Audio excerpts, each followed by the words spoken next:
Ngayon po ay pangatlong video.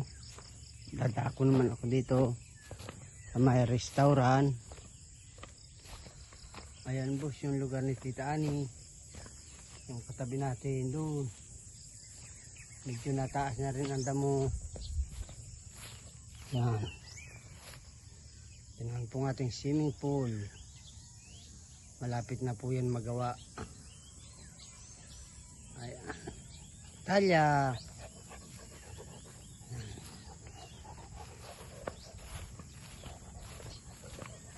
Temporary gate din po.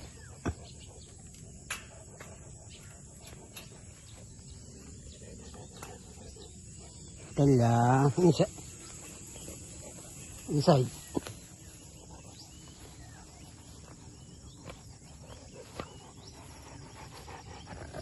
Ayan po, medyo mawari na.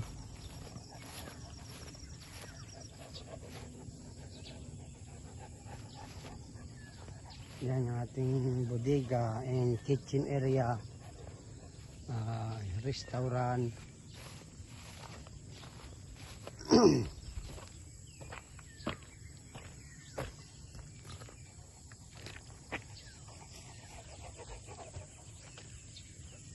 Talya, out muna, out.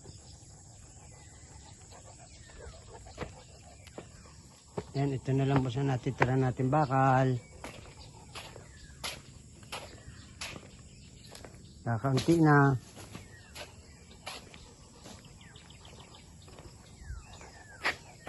Talya.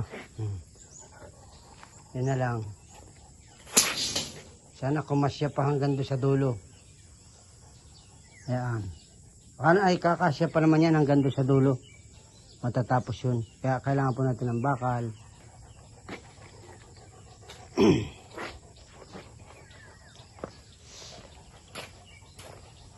Ito naman po yung ating dating grapes area. Basan.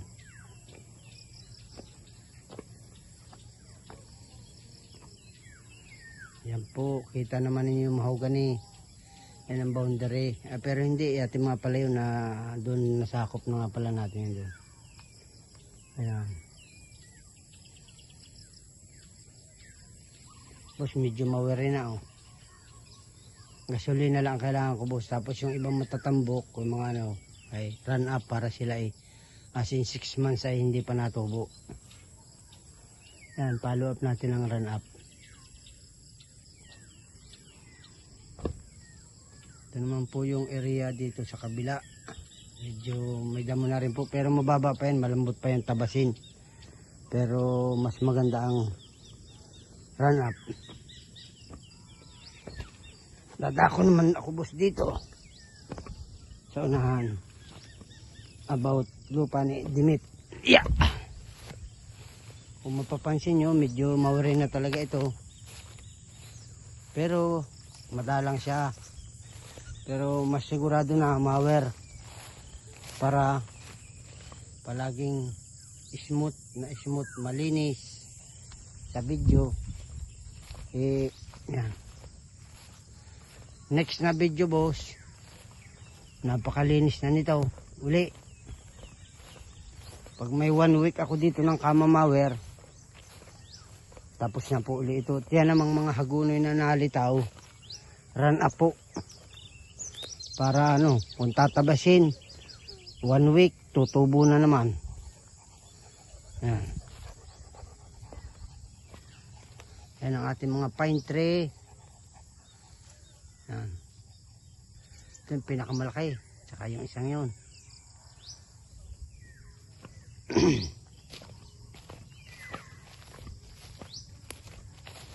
Italya. Ayun, nagpupo. Nag-iwiwi pala, wiwi. Yan, dyan po ay sa kabila unahan ay dagat na. Sa sunod pong video, makikita ninyo malinis na po uli ito. Yan. Yan naman po yung mababa pa. Ganyan ang damo niya, madali yan. 100 lang ng mower yan. Tapos sabay video uli, very clean. Salamat po boss. Hanggang dito na lang. 5 minutes na po uli. Bye bye po. Magandang gabi po dyan. Dito ay umaga. Bye bye.